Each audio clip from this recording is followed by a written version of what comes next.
எண்ணிக்கை அதிகாரம் 34. நாட்டின் எல்லைகள். ஆண்டவர் மோசேயிடம் கூறியது: இஸ்ரேல் மக்களுக்கு கட்டளையிட்டு சொல், கானான் நாட்டின் முழு பரப்பும் உங்களுக்கு உரிமை சொத்தாக வந்து சேரும்.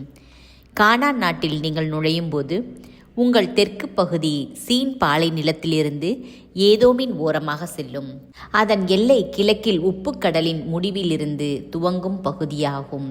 அந்த எல்லை அக்கிரமின் மேட்டுக்கு தெற்கே சுற்றி சீனை தாண்டி காதேசு பர்னேயாவுக்கு தென்புறத்தை அடையும். பின் அது அட்சராதாருக்கு சென்று அட்சமோன் ஓரமாக கடந்து செல்லும். அந்த எல்லை அட்சமோனிலிருந்து எகிப்தின் சிற்றாறு வரைக்கும் சுற்றி போய் பெருங்கடலில் முடிவுறும். உங்கள் மேற்கு எல்லை பெருங்கடலும் அதன் கரையோரமும். இதுவே உங்கள் மேற்கு எல்லை. உங்கள் வட எல்லையாக பெருங்கடலில் இருந்து ஓர் மலை வரை நீங்கள் எல்லையை வரையறுத்து கொள்ளுங்கள். ஓர் மலையிலிருந்து காமாத்தின் நுழைவாயில் வரை அதனை குறிப்பீர்கள். எல்லையின் முடிவு செதாதில் இருக்கும். அந்த எல்லை சிப்ரோன் வரை தொடர்ந்து சென்று அட்சரேரோனில் முடிவுறும். இதுவே உங்கள் வட எல்லை. உங்கள் கிழக்கு எல்லையாக அட்சரேரோனிலிருந்து செபாம் வரைக்கும் உள்ள பகுதியை குறித்து கொள்ளுங்கள். அந்த எல்லை ஐனுக்கு கிழக்கே செபாம் முதல் ரிப்லா வரையும் செல்லும். அந்த எல்லை கிழக்கு நோக்கி சென்று கினரேத்துக்கு கடலின் சரிவை வந்தடையும். அந்த எல்லை யோர்தானுக்கு சென்று பின் உப்பு கடலில் முடிவுறும்.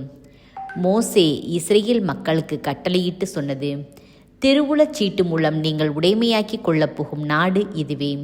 இதனை 9 குலங்களுக்கும் பாதி குலத்துக்கும் கொடுக்க ஆண்டவர் கட்டளையிட்டுள்ளார். மூதாதையர் வீடுகள் வாரியாக ரூபன் புதல்வர் குலமும், தங்கள் மூதாதையர் வீடுகள் வாரியாக காத்து புதல்வர் குலமும், மனாசேயின் பாதி குலமும் தங்கள் உரிமை சொத்தினை பெற்றுவிட்டனர். 2 குலங்களும் பாதி குலமும் யோர்தானுக்கு அப்பால் எரிகோவின் கிழக்கே கதிரவன் உதயம் நோக்கி தங்கள் உரிமை சொத்தை பெற்றுள்ளார்கள். ஆண்டவர் மோசேயிடம் கூறியது: உரிமை சொத்துக்காக உங்களுக்கு நாட்டை பங்கிட்டு தருவோரின் பெயர்களாவன: குரு எலெயாசர், நூனின் மகன் யோசுவா. இவர்களைத் தவிர உரிமை சொத்துக்காக நாட்டை பங்கிடும்படி ஒவ்வொரு குலத்திலிருந்தும் தலைமகன் ஒருவனை நீங்கள் தேர்ந்து கொள்ள வேண்டும்.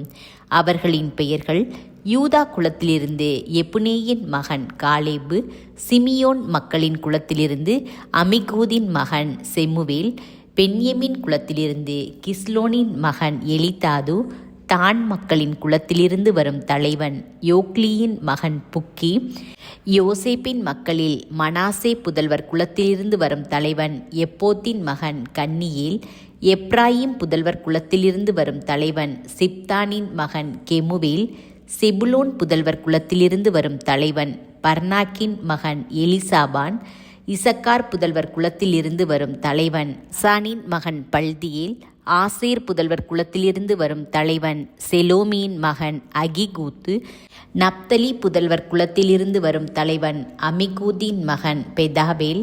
கானான் நாட்டில் இஸ்ரேல் மக்களுக்கு உரிமை சொத்தை பங்கீட்டும்படி ஆண்டவரால் பணிக்கப்பட்டவர்கள் இவர்களே.